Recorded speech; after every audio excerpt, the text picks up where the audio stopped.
Je m'appelle Marc Alban, je suis général de l'armée de l'air, en retraite certes. J'ai fait une carrière tout à fait classique dans l'armée de l'air, comme pilote de chasse essentiellement. Ensuite, j'ai été directeur du musée de l'air et de l'espace et j'ai travaillé ensuite comme directeur développement d'une société qui fabrique des simulateurs de vol. Voilà un raccourci de ce que j'ai pu faire dans toute ma vie professionnelle. Le projet que je porte, avec toute une équipe d'ailleurs, le projet que je porte s'appelle les portes de l'espace. Pourquoi? Tout simplement parce que l'espace, c'est bien sûr un facteur de développement économique et industriel très important.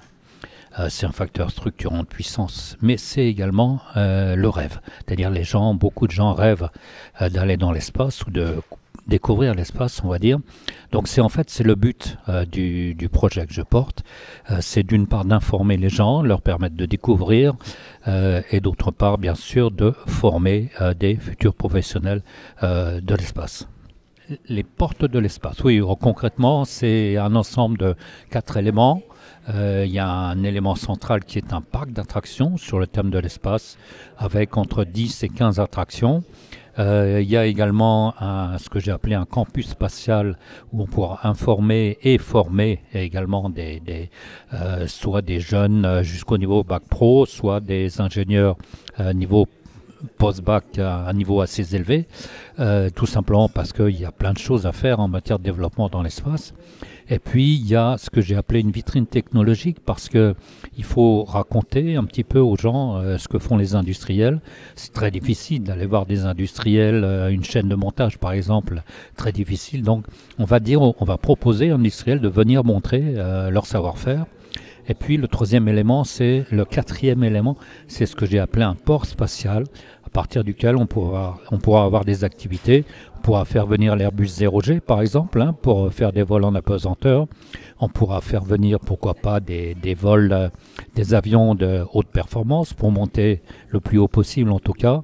On pourra faire venir plus tard des dirigeables, enfin plus tard dans 2 ou 3 ans. Et puis après, peut-être, un jour, j'en sais rien, des avions suborbitaux. Vous voyez ce que c'est que le vol suborbital avec Richard Branson, par exemple, mais il y en a d'autres, bien sûr. Alors, pour moi, l'intérêt essentiel, il est que le site s'y prête beaucoup. Vous le savez bien sûr que la base aérienne va fermer, donc il y a la possibilité de réanimer complètement cette base aérienne, d'y mener des activités à caractère aéronautique bien sûr, à caractère spatial. Par ailleurs, il y a tout un environnement qui est très favorable. Manifestement, les habitants, les Dunois, je crois, on dit, les Dunois ont très envie qu'il se passe quelque chose. C'est quand même une grosse perte, la fermeture de la base. Donc voilà, il y a un contexte qui est très favorable, plus une piste, bien sûr, de 2300 mètres qui facilite les choses.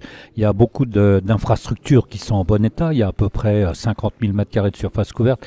Donc il y a vraiment tous les éléments, je dirais, pour bâtir ce projet très concrètement. Sur les ports de l'espace, Marc Alban a développé un projet très consolidé qu'il a travaillé depuis de nombreuses années avec toute une équipe d'architectes, designers et autres, avec de la réalité virtuelle, avec un parc d'attractions, avec de la formation. Il n'y a pas de bac professionnel en France sur les métiers de l'espace.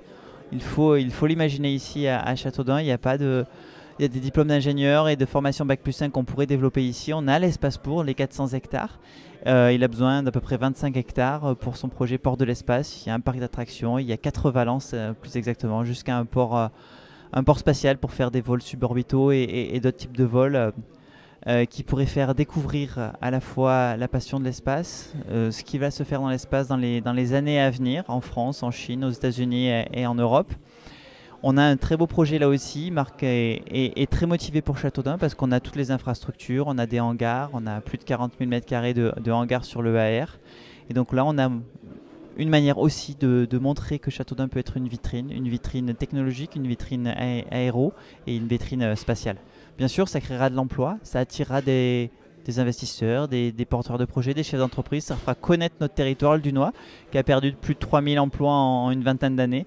On a à Châteaudun beaucoup de potentiel, avec le château, avec le Loir, avec notre ville historique, avec notre Légion d'honneur. Châteaudun a d'énormes atouts, d'énormes potentiels, il faut les valoriser. L'élément est rattaché, la base aérienne en est un autre, avec l'héliport, avec les hangars, avec la zone de vie où ou une école de formation aéronautique pourrait voir le jour. Et donc il faut les valoriser, attirer ces porteurs de projets et recréer une dynamique pour Châteaudun, le Dunois, l'Eure-et-Loir et la région Centre-Val de Loire. Vous pouvez retrouver toutes les informations sur fabienverdier.com, le site web, le blog.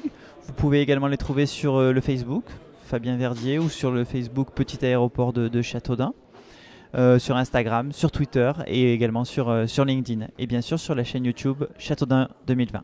Vous pouvez retrouver toutes les informations sur fabienverdier.com, le site web, le blog. Vous pouvez également les trouver sur le Facebook, Fabien Verdier, ou sur le Facebook Petit Aéroport de Châteaudun.